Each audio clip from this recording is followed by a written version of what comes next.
Peace family, welcome to week 3's crash course of waist-whining and healing with me, Lay. I'm so happy to have you here, and I hope that you've been getting a lot out of the course so far. Thank you for being here and trusting me to be a catalyst to your healing needs, okay? So today's video is going to be focusing on yoga poses, specifically trauma-informed yoga poses that are catered to each one of your chakra points. So if you guys saw a video I posted a little bit ago, I kind of went through each chakra point from crown to the root, and I shared a few different poses for each one. There are so many poses that connect to each one of your chakra center points. Some of them also focus on multiple center points while you're doing them and engaging in them. So they're all very helpful. Before we start, make sure you have a yoga mat, a soft surface to practice on, whether it is a bed, a couch, a rug. A couch is kind of crazy, but not really. If you got a big couch for it, then by all means go for it. Without further ado, let's get into the video. Alright, be sure you're facing the long way of your yoga mat or whatever surface you're on, and we're going to start with our crown chakra. So a good pose for targeting our crown chakra, I highly recommend a headstand. Now I have a bun right now, so I'm not going to do it, but I'll just insert a video with an example of me doing it. Now, another pose, if you have a hairstyle that you don't want to mess with, that interferes with you doing a headstand pose, is called a rabbit pose. And this one is going to bring alignment to our crown chakra, giving us a second to be one with our crown center. You're going to want to kind of get the top of your head as close to the top of your head as possible. So you're going to want to And then you're going to take your hands and kind of just rest them on your heel. And you kind of want your back to be a bit more elevated and round rather than humped in. You can just hold this pose for about 30 seconds, 15 to 30 seconds. Breathing in and breathing out slowly and deeply.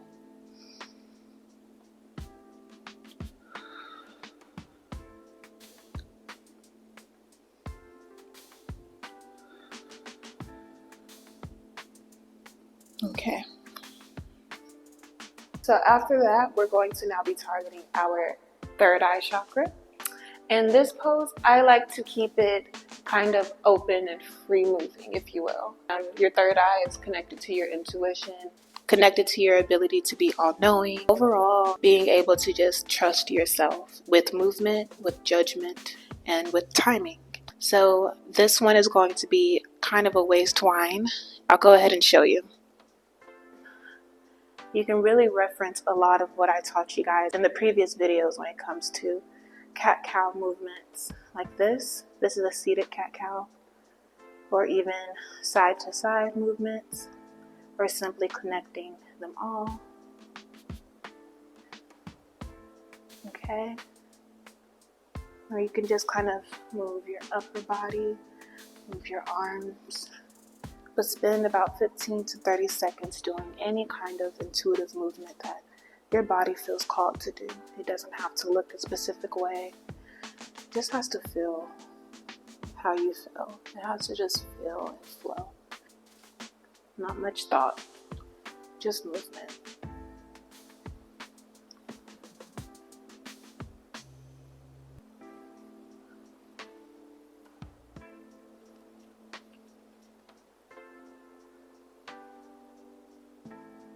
Alright, next we're going to target our throat chakra. We're going to target our throat chakra by doing a downward facing dog.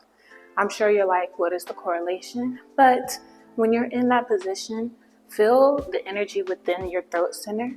Even in that moment, take a moment to talk and really sit in the feeling that you're in, whether it's discomfort or whether it's actually increasing your ability to speak or to project your voice or whatever it may be. So we're going to go ahead and get into a downward facing dog, like so. All right, and while you're here, does your throat feel strained? Does it feel difficult to speak or breathe? Really be one with your throat center in this position and acknowledge the energy exchange in this position as well.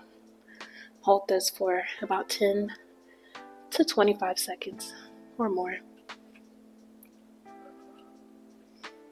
Coming directly out of downward facing dog, we can go into a child's pose. We are now connecting with our heart chakra. And while you're in this pose, I want you to direct that energy towards your heart. How does your heart feel?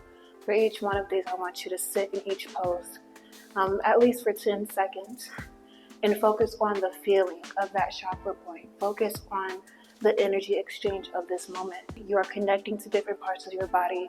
You are working different parts of your body out, even through simple movement and stretching. It doesn't have to be vigorous, and it doesn't have to be intense. These motions are super valid, and these motions are very helpful with connecting back with the divine within you. So yes, connect to your heart, going into a child's pose. Breathing deeply, slowly.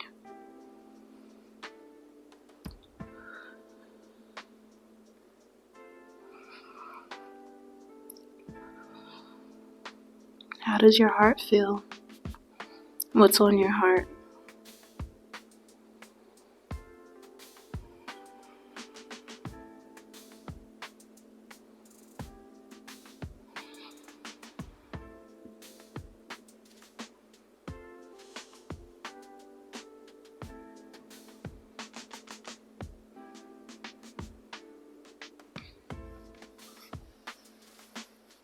Alright, got it. Now we are going to connect with our solar plexus. While we connect with our solar plexus, we are going to be doing some cat and cow movements that you guys are very familiar with by now, especially when it comes to the foundation and structure of waist-whining. Instead of doing it in a seated position like so, we are going to be doing it on our hands and knees. Make sure your legs are open, or they can be closed, whatever feels comfortable. And I'm going to sink in our back in a cow pose. I'm so far from the mat. Sink in your back, arching it essentially, and then hump it over like a cat.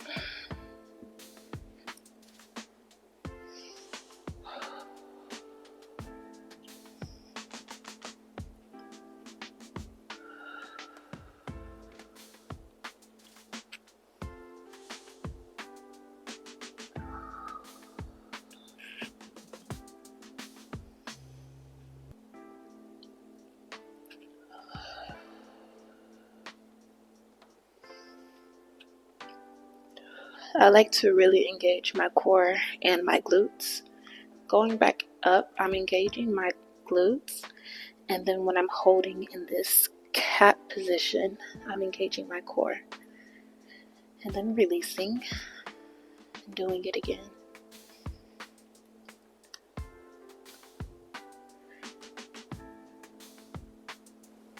Alright, goddess. Now we're going to move on to our sacral chakra. And make sure y'all can hear me. This pose, we are going to be doing a low lunge. Remember, this is for our sacral chakra. Alright, let's go. One leg in front. I'm just gonna lean into that deeply and hold it for about 10 to 30 seconds.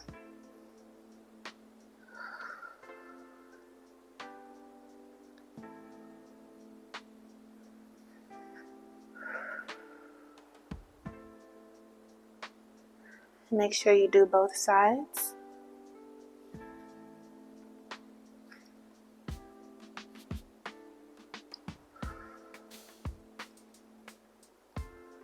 This is also going to reveal to you if there is any uneven flexibility.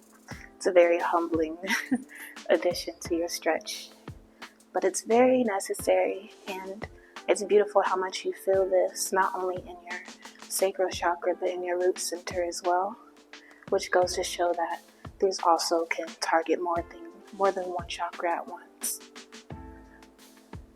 Alright. I love doing these while I do low lunges just because they really get those hamstrings nice and stretched out, which I really need. Alright, goddess. Now for our last yoga pose, targeting our root chakra point. We are going to be ending with a yoga squat. Let's get it. Onto your feet.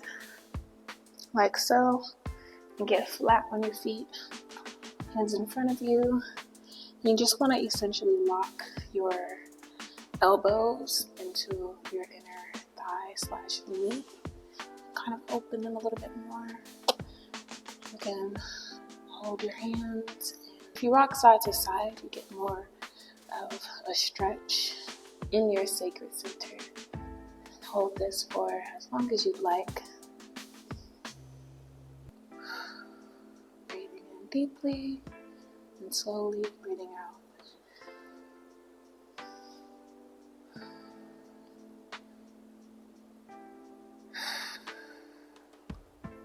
Alright, goddess, that's the end of this video. How do you feel?